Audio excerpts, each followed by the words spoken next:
All right, guys, we're going to rock and roll. What's today, Judah? Wednesday? Short week, especially for us. Thank you for joining us on the I Love CVille show. It's going to start in a matter of moments. We got a lot to cover. Tell your friends, tell your mommy, tell your daddy, tell your brother, tell your sister. We're about to go live. The show's about to rock and roll. We got Amy Laufer and Kellen Squire. Judah, the gloves are off. You got your mic. Well, that's right. That's good.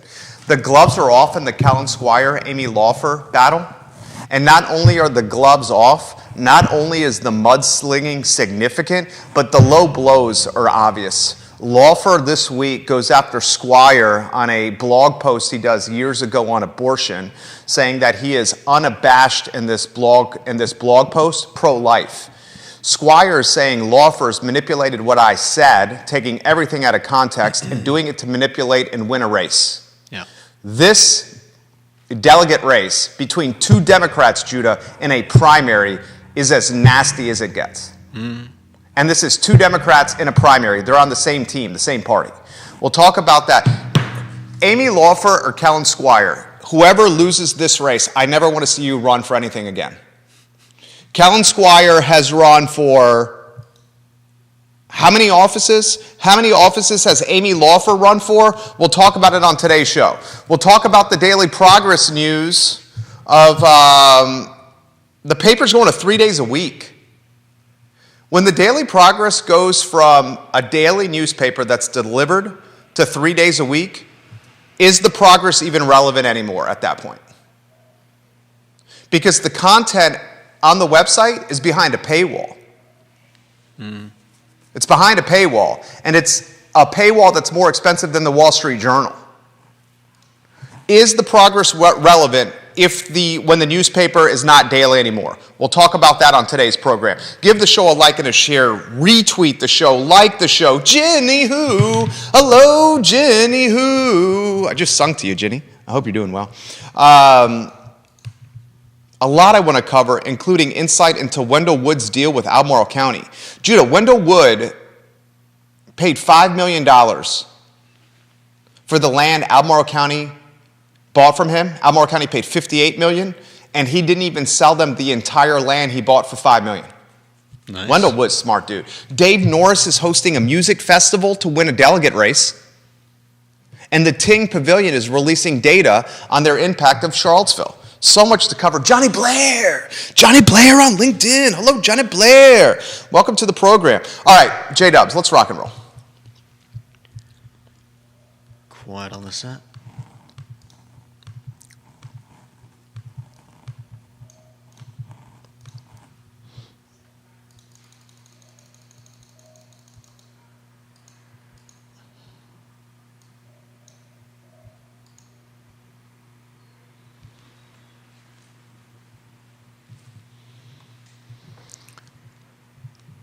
Welcome to the I Love CVille show, guys. Good Wednesday afternoon. My name is Jerry Miller, and thank you kindly for joining us. Today's program, presented by Castle Hill and the 231 Festival on June 10th.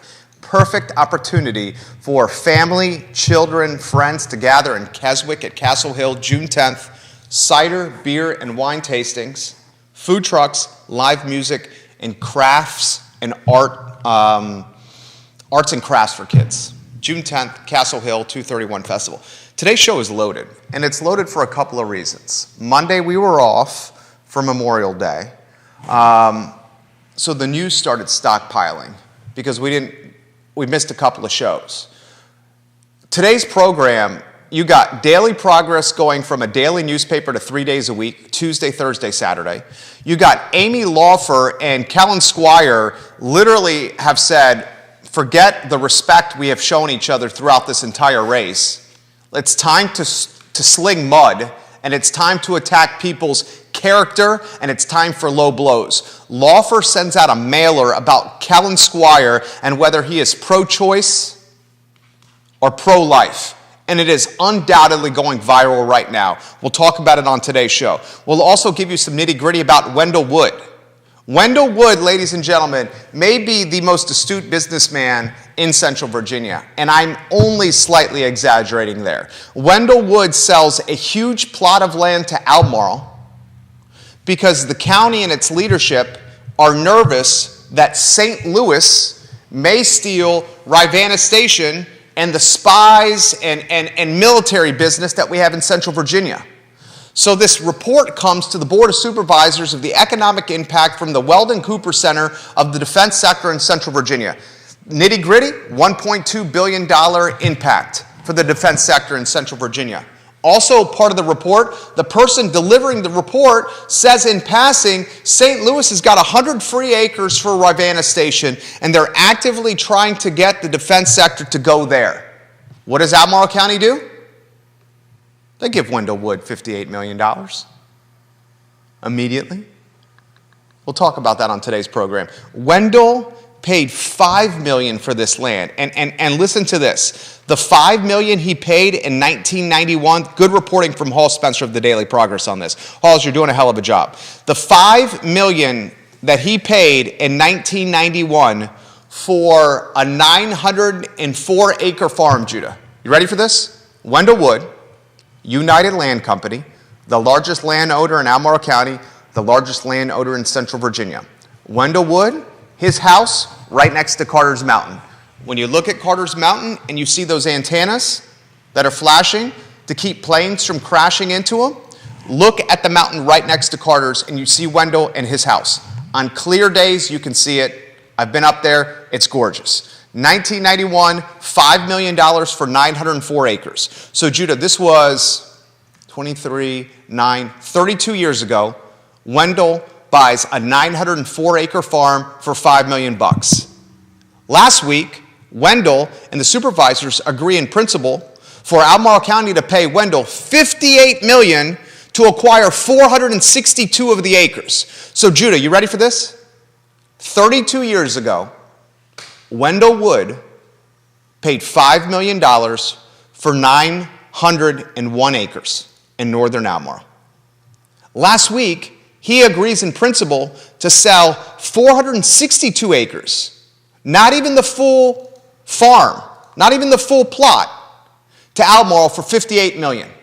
This guy went from $5 million to $58 million, and he sold half the land. That dude's smart. That dude knows what's up.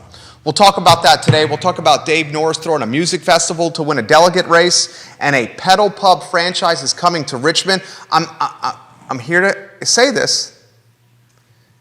Someone's going to bring a pedal pub business to Charlottesville. And the person who brings the pedal pub business to Charlottesville is going to crush it.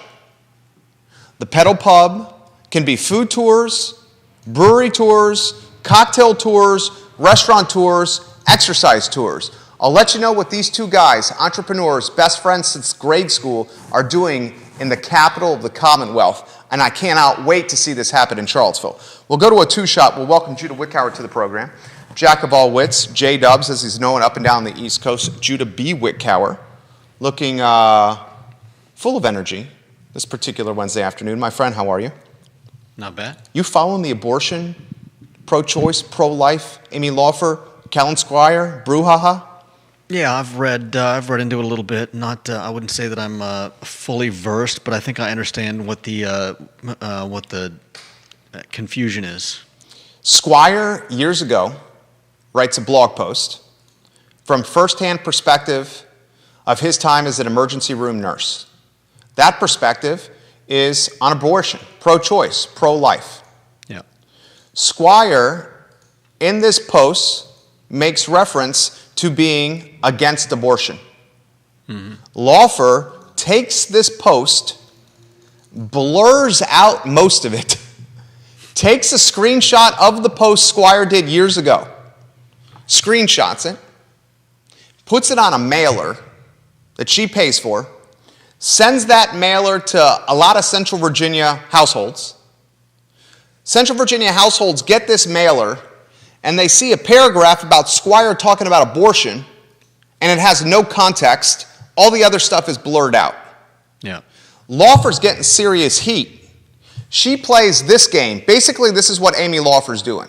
When she sent out that mailer, she knew that A, that was mudslinging. She knew that B, that was playing below the belt. And C, she knew that this was the first tactic in this race That was nasty. It's a And nasty tactic. And she probably also knew what he really meant. So she may have been taking his words out of context. There's not a doubt in my mind that Amy Laufer knew what he meant. There's not a doubt in my mind. But Laufer played the scales of justice game. The crap that I get for this direct mail piece is going to be tangible and palpable. But the average voter is not that sophisticated, and they trust what they read in the mail, especially come voting season. So her scales of justice game, she did the ROI. What's the return on investment on this? And in her mind, her camp's mind, the ROI was there to make this move. Mm-hmm. I want to unpack this.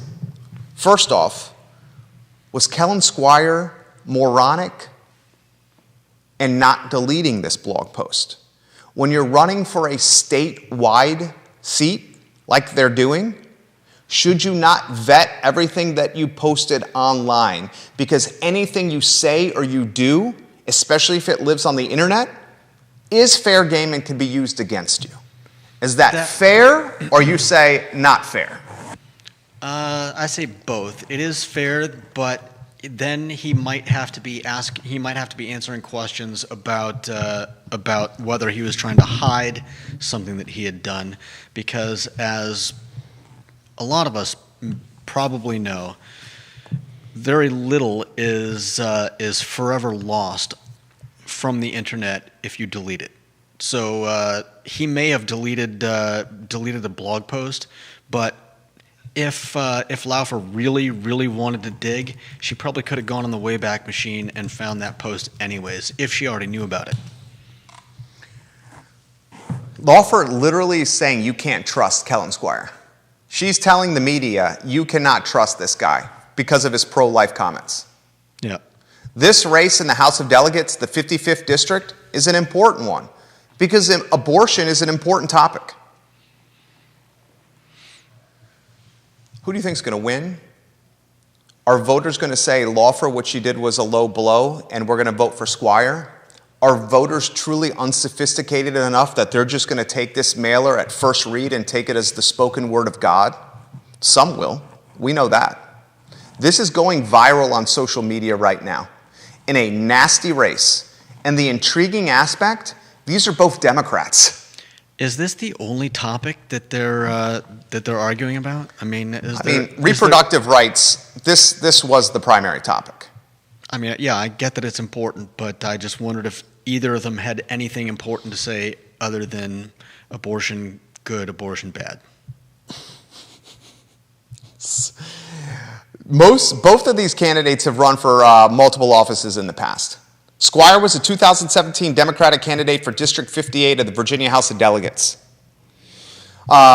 Amy's run for city council where she lost to Heather Hill and Nakia Walker. Amy at one time was a school board member. She moved into this district to run for this race. Legitimately moved into the district to run for the race.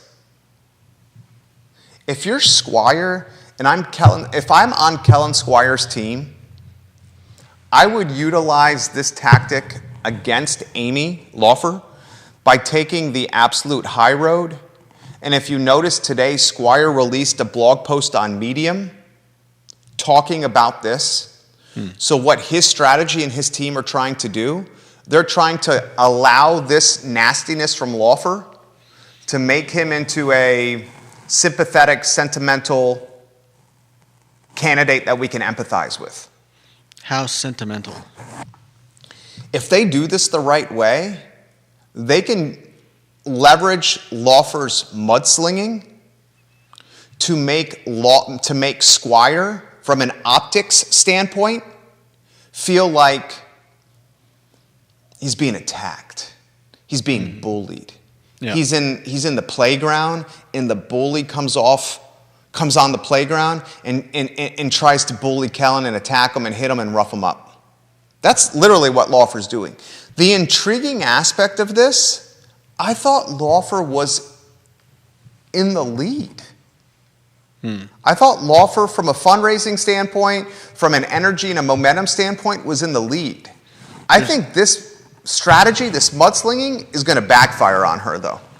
June 20th, we're going to know. It's like the guy that turns his head riding the bike to flip off the guy that he's passing, and he doesn't see the metal pole coming up because he's too busy, getting one over on the other guy. No, they are not running against Brown and Norris, Bill McChesney. That's a different race. Callan Squire, Amy Lawfer running in a different race than the Bellamy Brown, Dave Norris, Katrina Carlson dogfight. And we'll talk about that on today's program. If you could, put the lower thirds on screen so folks know what we're talking about. The wider message of his first blog post, Sarah Hill Buchensky, was he wanted to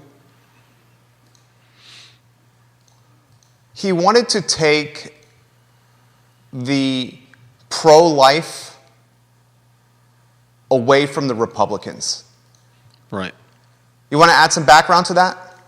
That's what she's asking. I don't understand the full background of it, but it sounded to me from what I read like he was saying that he felt the right's use of pro-life was disingenuous, and he wanted the left to take the term over because in his mind, he's a nurse, he believes that that denying access to abortion is not pro-life because aside from the main argument that you're killing a fetus, there are the arguments that sometimes there are women's lives in danger, sometimes there are with a dangerous pregnancy.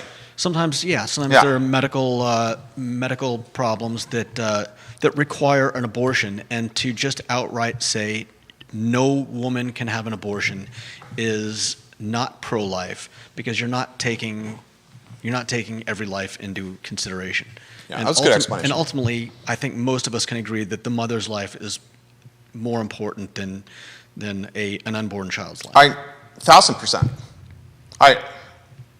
Does anyone disagree with that? I don't know, but I 1,000% agree with you. Yeah. Yeah. Yeah, like I said, I think most of us can agree that. And so I don't really have a problem with what he's saying and trying to take over this term. Go ahead. I had a problem that Kellen didn't. Go ahead. I'm sorry I interrupted you. But obviously it backfired on him. Yeah, it's continuing to backfire. Yeah. I don't know if it backfired back then, but it was it was an interesting idea that apparently didn't go anywhere, and now it's coming back to bite him in the tuchus. Right. You think he should have deleted the post before he ran, especially knowing that this race was going to be so pro-choice, pro-life? I mean, that's the number one topic here. That's the number one voting platform for the delegate. Pro-choice, pro-life. If I were him, I would have... you would have deleted it? No, I would have edited it. You and I would not have made that mistake. I would have done a better job. I would have edited the post so that it did a better job of explaining his position rather than just leaving it as is and rather than deleting it. I think if you delete it, it looks like you're hiding something. Because you're saying nothing is ever deleted from the internet. Yeah. Because you're saying Lawfer then would have exposed him because he deleted the post using the Wayback Machine. It would have been exactly what you're doing now with the addition of, and he tried to hide it. Yeah. Great call. There you go. Do you think Lawfer's been sitting on this for a while? Hell of a coincidence. It comes out 3 weeks before the primary. Right. Yeah. I think she's been sitting on this for a while. Definitely. Don't you think? Mm-hmm. No doubt. Whoever loses this race, the advice you give them, don't run anymore. You have not won anything. It's time to retire. To find a career? Amy Lawfer lost to Nikia Walker. That puts things in perspective. I mean, I don't know if that's necessarily something to be ashamed of. That's fair. Nikia, she was a force. Had a lot of tailwinds, and that was a particular time and place in the history of Charlottesville where I think Nikia was probably the favorite on the ballot. Probably nigh unbeatable. Very well said. 2 excellent takes there from Judah in the first 20 minutes of the program. I agree with what you said. I don't think that Amy Laufer realized the true force that Nakia Walker was, because perhaps she was not considering time and place right after August 12, 2017, and how this community was searching for an identity. And it appeared at the time that Nakia was able to lead us on that hunt for the new identity that we wanted. Now, in retrospect, it proved to be one of the most damaging times in Charlottesville history, her term in City Hall as a two-term, as a back-to-back mayor. Yeah. Okay, it was a terrible term. But at the beginning of the term, she seemed to be the Paul Revere with the lantern on horseback. Yeah, she could have united Charlottesville and led us into a golden new age of I don't know. I'm joking, But she didn't. No, she didn't. And Mayor Stook may be the one doing that. Time will tell. Time will tell. Completely disingenuous of Amy. Sarah Hill Buczynski, I agree with you yet again. SHB and I agree 99% of the time. There's not a doubt in my mind Amy Laufer was disingenuous.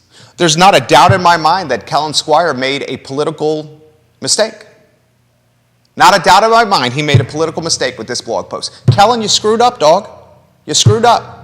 And now a bunch of people in Central Virginia and a bunch of people that are going to vote on June 20th are going to look at this flyer and take it for the spoken word. That's on you, Kellen. Now what you have to do, Kellen Squire and your team, is spin this somehow where you're the martyr.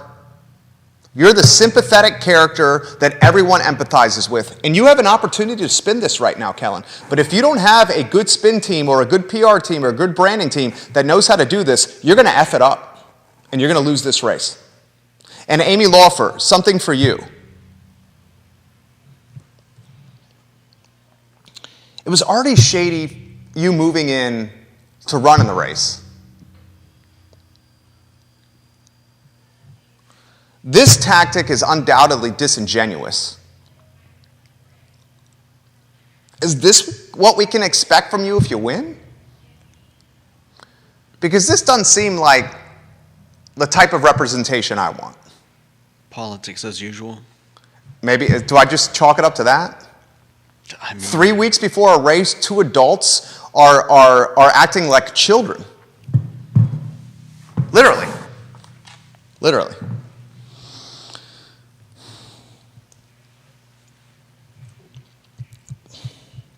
Elliot Harding, hello.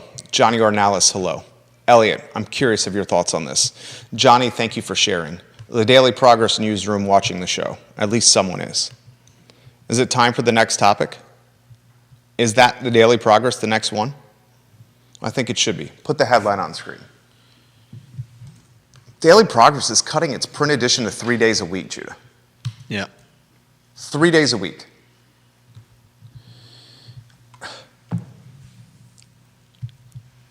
Is the Daily Progress about to disappear? I used to work for this newspaper. The first job I ever had out of college was at the Daily Progress. I started as a part-time stringer in 2002, making $30 a story. I finished as one of the youngest editors in the history of the newspaper. The Daily Progress has seen its circulation numbers plummet. 11,107 daily and 11,621 on Sunday, the print circulation. I'll give it to you again. The print circulation of the Daily Progress, the paper of record for a 300,000 person market, they are running 11,107 daily print copies Monday through Saturday and 11,621 print copies on Sunday.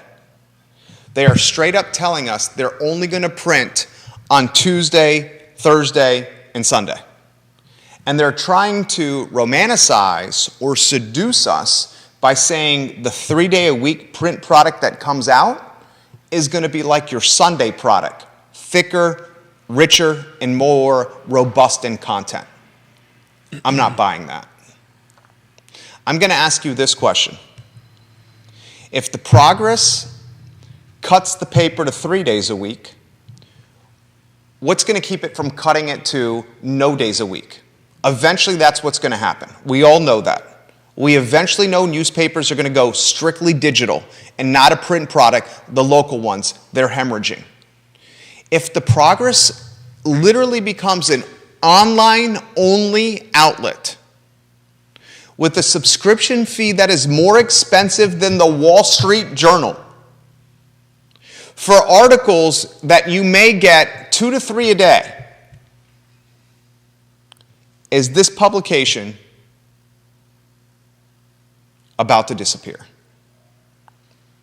They highlight in the announcement the comics and the crossword puzzles as a reason for you to be excited for the print edition coming to your house. The comics and the crossword puzzles. What is this, 1995? I love the crossword puzzles, but didn't they come out with those every day anyways? Don't they have crossword puzzles on your phone? There's something about doing them in pen or pencil. Don't they have comics on your phone? They literally wrote to their subscribers and to the readers, you're going to be so excited to get this 3-day-a-week print edition because it's going to be great content like comics and crossword puzzles. I mean, maybe they should hire an advertiser.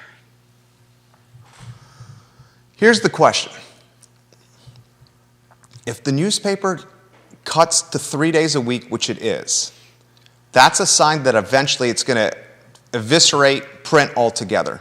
So it's strictly going to be a digital outlet, and a digital outlet with a subscription rate that's more expensive than the Wall Street Journal.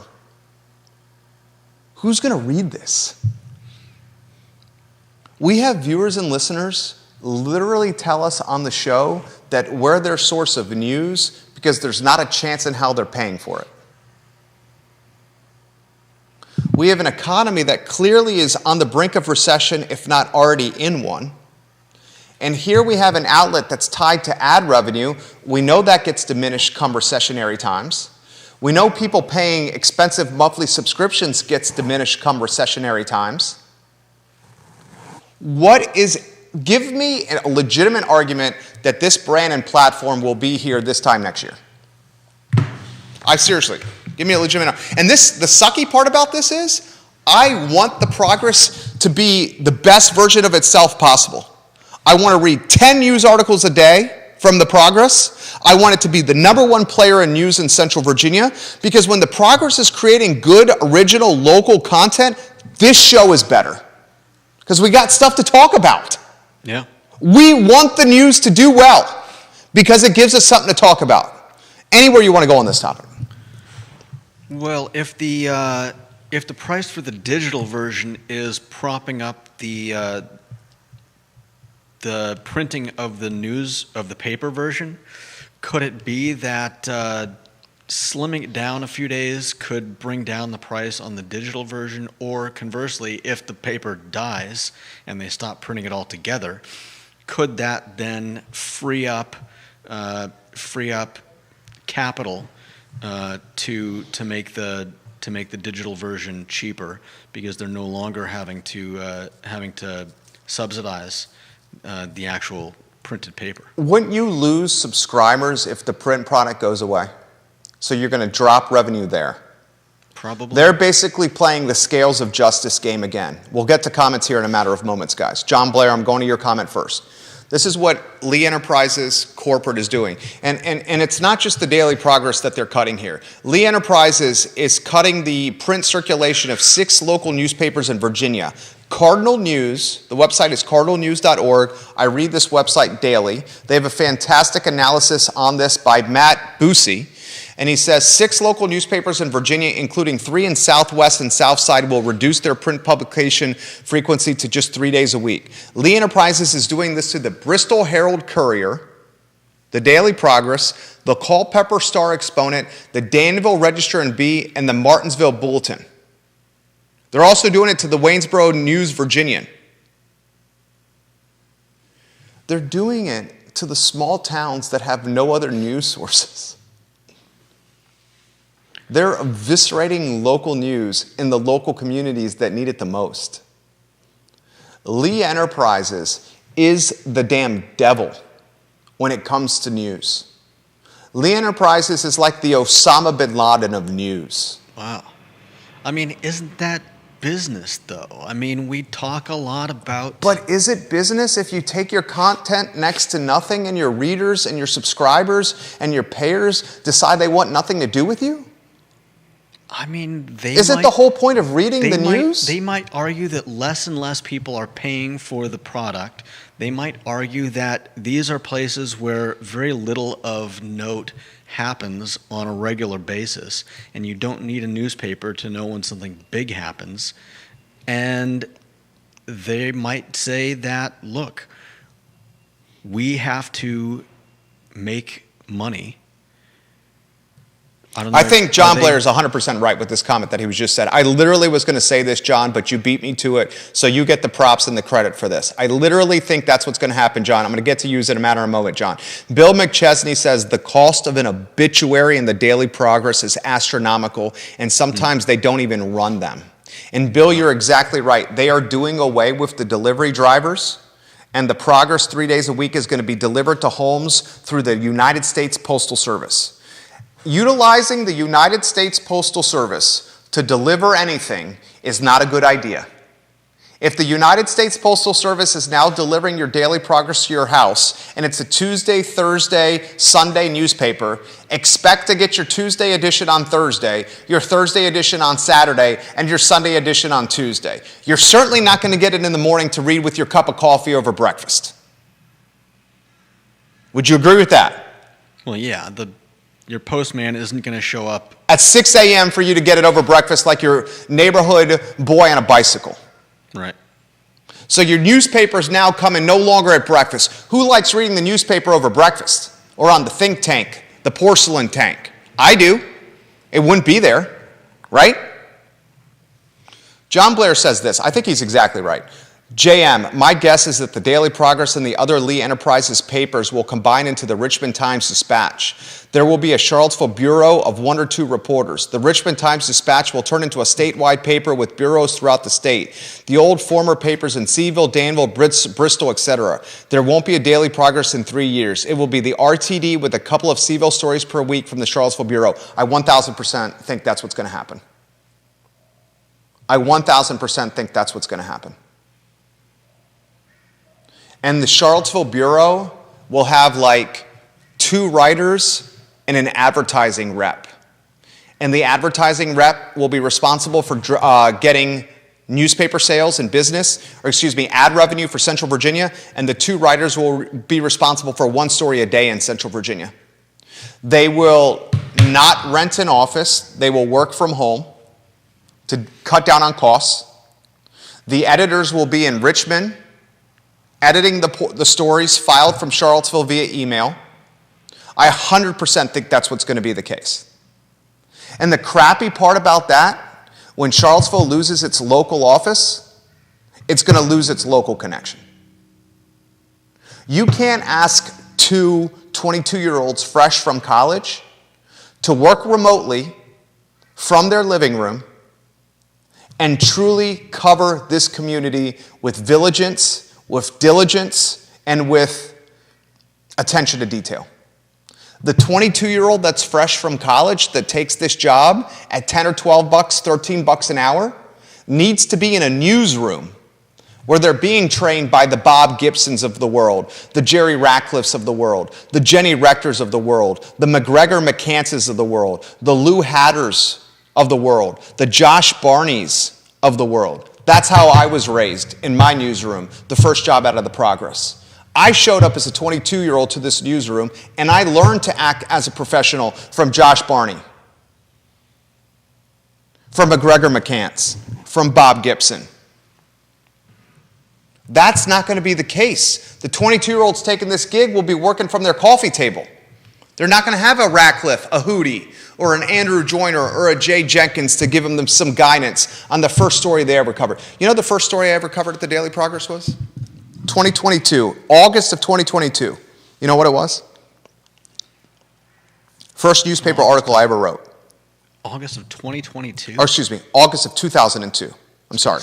August of 2002. First one I ever wrote. You know what it was? Of course not. Covenant Girls Volleyball.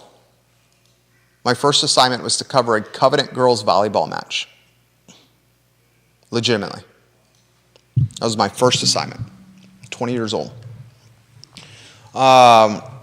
You're right, Bill McChesney. The building on Rio Road, they wiped the Daily Progress off the sign. I used to work in that building. In fact, their first building, I can still see the sign across the street from our Market Street studio. The Progress used to be printed on Market Street. You can still see the sign on the facade over there. I'm looking at it right now. Local communities lose when local news is eviscerated by penny pinchers. Local communities lose when local communities have their local news eviscerated by penny pinchers. And I want to highlight this. When John's scenario becomes a reality and they have this Charlottesville bureau for the Richmond Times-Dispatch, how are these two writers going to cover high school sports like we did at the Progress? They're not. No one in the Richmond Times-Dispatch is going to want to read about the Covenant girls volleyball match. Yeah. But people in Central Virginia care about it. A lot of people don't realize this. You know what the most read aspects or sections of the newspaper are? What's the number one most read section of the newspaper? Anyone know? Sports. That's number 2. What's number 1? What can you get at a newspaper that you can't find anywhere else? Events. Nope, you can find events everywhere else. You can find sports coverage online. High school sports is going to be hard to find, but Bart Isley and Scrimmage Play do a great job. Obituaries. Obituaries, the number 1 section of the newspaper, because you can't really find obituaries elsewhere. That's the number 1 most read aspect of the newspaper is obituaries, especially local ones. Sports is second. Why are sports second? Why are sports second? Why is sports the second most read section in the newspaper? I don't know. High school sports. Who else covers high school sports in local communities besides the local sports department? We're lucky that Bart Isley and Scrimmage Play do. But a lot of people don't realize obituaries and sports are the top 2 sections. It ain't lifestyles, it's not the crossword, it's not the comics, and it's rarely A1. It's rarely A1. It's not lifestyle, not music. Bob Yarborough's a newspaper man. He offers some perspective. He's the king of Redfields. He says, years and years ago when corporations began gobbling up community newspapers, this was what was prophesied. When these papers are not locally owned, there's no incentive to be the voice of the community. It's so damn sad. I concur. I concur. You know what? I didn't tell this story. You know what yesterday was? Yesterday was the 15-year anniversary of my first company, VMV Brands, the one behind us, the advertising agency. Yesterday was the 15-year anniversary. Nice. 15 years ago yesterday, launched this business with my life savings and had no clients for 6 months. Was pretty much dead broke, had to welcome my 2 buddies, Tom and Shannon, into the condo so I wouldn't default on the mortgage, and was literally lifting sofa cushions to find change in the sofa so I can get a double cheeseburger from McDonald's that cost $1.06. And for, I'd say, maybe 3 to 6 months of my life, I only ate 1 double cheeseburger a day, ramen noodles a day, and that was my meal because there was no other money. My point is this. Here's my point. While for the last 15 years I've been self-employed and an entrepreneur, what I am at heart is a newsman, is a news guy. Mm-hmm. This business, the I Love CVille Network, what is it predicated on? News. News guy at heart. Kevin Higgins in Greenwood says this, Jerry Miller, those delivery time frames you just expressed are overly optimistic. What a terrible idea to use the United States Post Service to deliver timely news. Now everyone will cancel. Lee Enterprises reminds me of Blockbuster without any idea of how to pivot. Kevin Higgins, your best comment in a long time. Kevin Higgins, that was damn good. Direct message Kevin Higgins, if you could, after the show, and let's send him a sticker on us. Kevin, Judah's going to send you a DM from my account. You just earned an I Love CVille sticker on us. Jerry, he says, those delivery time frames you just expressed are overly optimistic. He's right. What a terrible idea to use the United States Post Service to deliver timely news. Is Lee Enterprises going to use carrier pigeons to deliver the news to people? Is Lee Enterprises going to use Western Union to send the newspaper to people? Is Lee Enterprises going to utilize the telephone to send news to people? I mean, utilizing the United States Postal Service to send timely news to people is the definition of idiocy. Yeah. The whole point of the product being delivered to people is on time. That's the whole point, right? Because if the news comes tomorrow, it's dated. Well done, Higgins. Albert Graves says, all the jobs lost at the Daily Progress. No doubt. Yeah. No doubt. Massive job loss.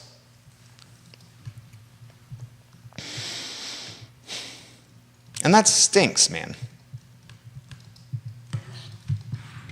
That stinks. Oh, John, good comment. Kevin Higgins, good comment. Let's go to the next topic. I think we were the first to talk about this on the show. Albemarle County paid $58 million. I'm going to set the stage here. Let me just set the stage here. All right, and I'm going to do this in very simplistic terms. This is what happened. Charlottesville Chamber of Commerce, Albemarle County government, Charlottesville government, commission a study, $20,000 to $25,000 study. And that study was from the Weldon Cooper Center, UVA. And the whole point of the study was to determine the economic impact of SPIES, the defense sector, in Central Virginia. That study, which was presented to the Board of Supervisors, found that the defense sector contributed a yearly $1.2 billion economic impact in Central Virginia. Yeah. In the process, Judah, of that presentation to the Board of Supervisors, the retired female presenter, a retired military woman, she said that there was a town in the Midwest, a city in the Midwest, that is offering 100 free acres to Ravenna Station. Let's just call it a SPY headquarters. And they said, SPY headquarters, Ravenna Station, north of town, here's 100 free acres. Leave Albemarle in Charlottesville. Kick them to the curb. They're nothing. We'll give you 100 free acres. Come to St. Louis. So this person who's presenting this study to the Board of Supervisors a couple of weeks ago, her name is Letty J. Bine. And Letty J. Bine works for the Charlottesville Regional Chamber of Commerce. She's a retired Army Reserve officer, and she was hired as the first program coordinator of the Chamber's Defense Affairs Committee. Hall Spencer in the Daily Progress today reports that 20 days ago, she presented to the Board of Supervisors this Weldon Cooper study. And in 20 days ago, she made a comment when she was presenting to Price and to Galloway and Andrews and McKeel and Malik and the entire crew. She said St. Louis is trying to get it. St. Louis is offering 100 acres for this SPY station to come to the Midwest. That comment gets the Board of Supervisors in action. And the action was, what's the name of that damn project? Project Falcons. They gave this project a name, the Board of Supervisors. Donna, was that you? Was that you, Donna Price, the Project Falcons? Was that you? Project Falcons was a secretive effort to keep the Department of Defense happy with the Charlottesville-Albemarle area. So Project Falcons and these 6 supervisors, they go to Wendell Wood, the owner of United Land Company, and they say, Wendell, we need your land. We can't risk losing the $1.2 billion defense sector. We'll do whatever it takes. We'll do whatever it takes to keep this defense sector here. You're Wendell Wood. A jurisdiction comes to you and says, we just found out that this SPY station has a $1.2 billion economic impact on Central Virginia. We just found out that St. Louis is offering them 100 free acres, and we've got to do whatever it takes to keep these people here. Isn't that not exactly what Wendell Wood wants to hear? That's exactly what Wendell Wood wants to hear. Government coming to him with very little business acumen, telling him that they're fearful a spy station will leave for St. Louis because they're given 100 free acres to it. Wendell scratches his head and says, sounds like I got a little bit of leverage. Wendell, in 1991, bought this land, 904 acres, a farm, for $5 million. He then proceeds to take 462 acres of the 900 plus and sells it to Albemarle, in principle. They have an agreement that hasn't closed yet, for $58 million. $5 million for 900 plus acres. $58 million for 462. Who won that deal? Now, you can say perhaps that Albemarle had to do this. Because if this legitimately was a threat, St. Louis taking Rivanna Station, then that would have had a dramatic economic impact negative on Central Virginia. No doubt. But there's not a doubt in my mind, in this particular deal, Wendell beat Albemarle County up. And the even more intriguing aspect of this storyline is Wendell is the guy that owns the dirt on High Street. And in the last Charlottesville City Democratic Forum, hosted by Charlottesville Democrats, Deshaun Cooper, Natalie Oshrin, Lloyd Snook, and Michael Payne, the four candidates for 3 Democratic primary seats, all 4 of them said on the record into a microphone, we need to buy this dirt from Wendell. We can't let this apartment complex in a floodplain happen across the street from Riverside. Could Wendell Wood get somewhere between $75 million and $100 million from Albemarle County and Charlottesville City combined in 1 calendar year? That would be insane. Yeah. If Wendell Wood gets $58 million from Albemarle and another 42, whatever the land is for Albemarle, you know he's going to rake them over the coals on High Street. Because he's going to say, I can do this by right. Screw you. Take me to court. Right. Sue me. Who's going to sue that man? Could Wendell Wood get a $75 million to $100 million payday from Albemarle and Charlottesville City taxpayers? Very could. Very well could. Very well could. God, Wendell, you know how to negotiate, dude. That's legit.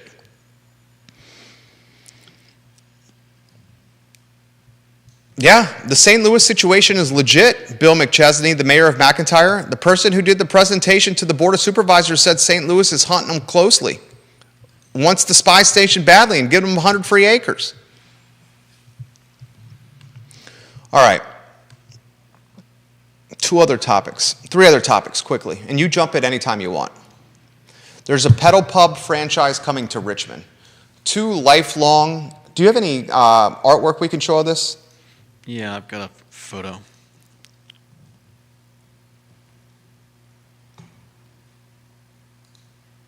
You gonna put it on screen? See, yep, here we go. The Pedal Pub. Pedal Pub coming to Richmond. Guys, someone do this to Charlottesville. The first person who brings a Pedal Pub to Charlottesville is going to crush it. Just do a brewery tour Pedal Pub. This is what the Pedal Pub franchise is doing in Richmond. They're not only doing this for booze, they're doing this for cider, cocktails, wine, restaurant, and exercise.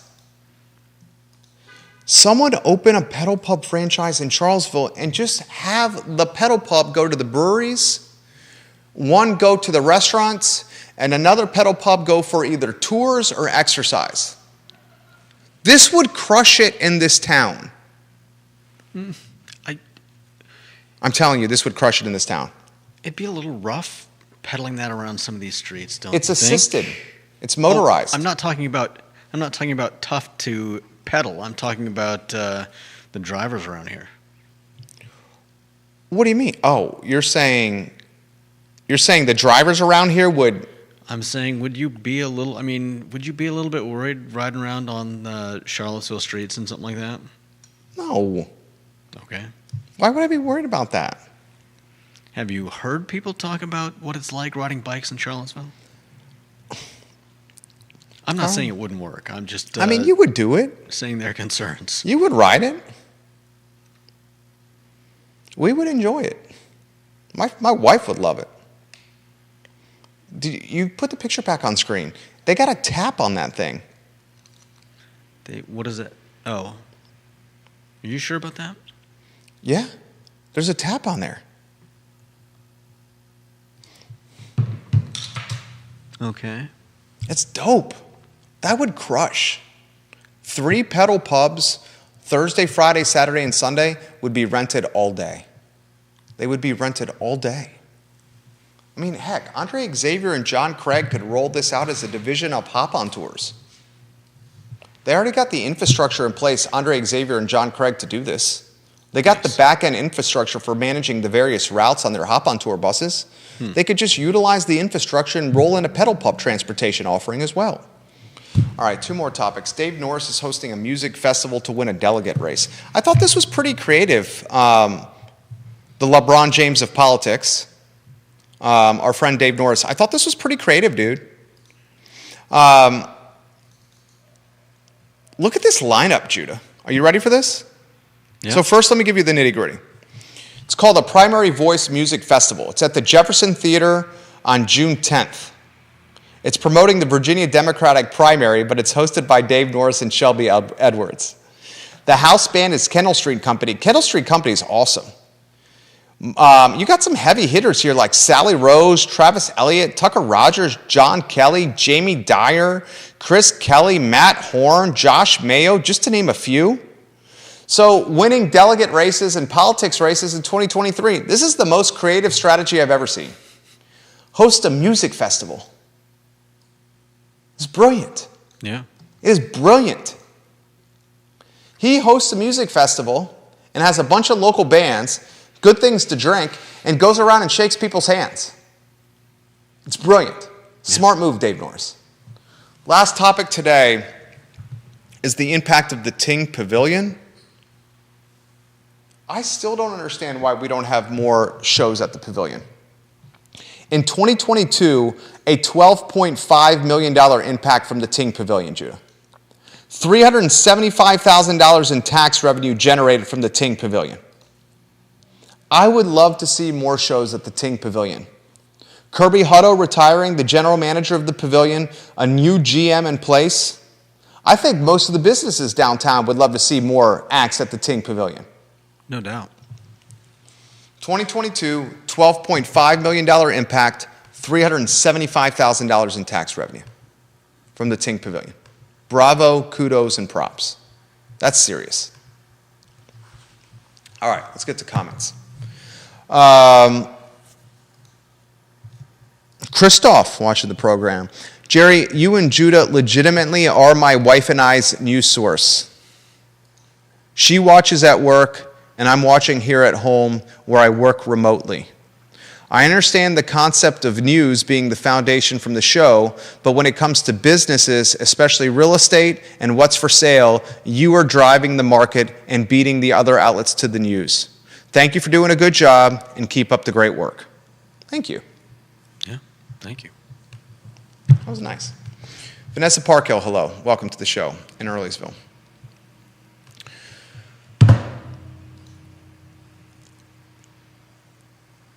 I don't want it to go away. I want it to be strong. I think Sean Tubbs has an opportunity. Yeah. If the progress continues to be eviscerated. Mm-hmm. Sean's problem is scale.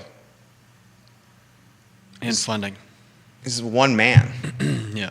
Sean also is a tremendous journalist. Sean is a tremendous journalist. Mm-hmm. A tremendous journalist. Yeah. I think he's learning the business, though. Doing something like he's doing is as much about creating the content as it is the business as well. And that's what's, you kind of see on that side that His model's tied to subscriptions, Yeah. not ad revenue. And I'm very concerned that models tied to subscriptions in recessionary times are going to be ravaged. Ravaged. Especially with the content that he's creating, which I love. I love that content. But we know it's very sophisticated, nuanced, and technical content. He's not doing human interest stories. Right. All right. Anything you want to throw out there? We should let them know about the dentist office we're renovating. I'm renovating a dentist office in the Macklin building. My tenant retired after 40 years in business. I think it was 40.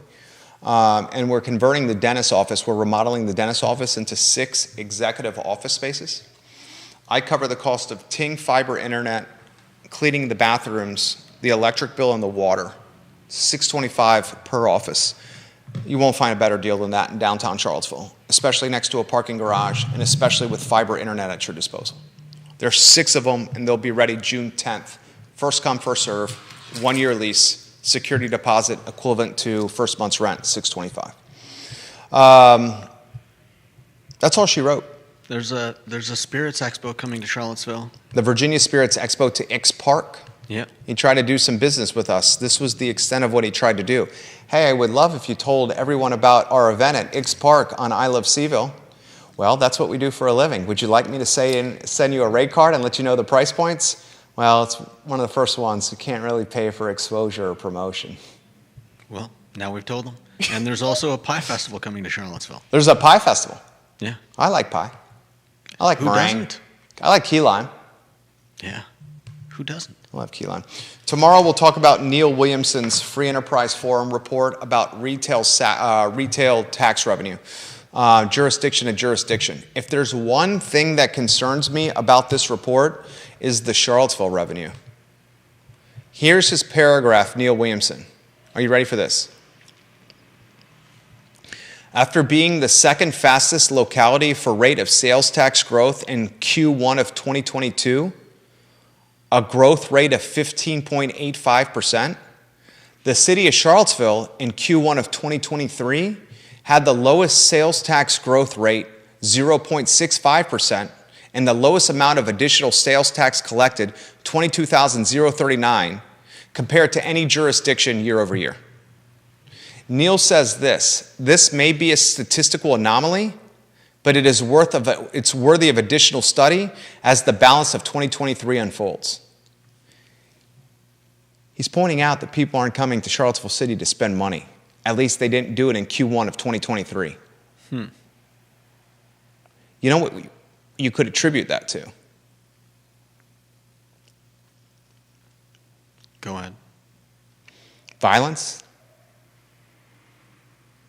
Right? Sure. City Hall turmoil? Political divisiveness? Yep. Because this is the eye of the storm. The city. I'll talk about that tomorrow. Thank you guys for joining us on the Wednesday edition of the I Love Seville show. For J-Dubs, I'm Jerry. So long, everybody.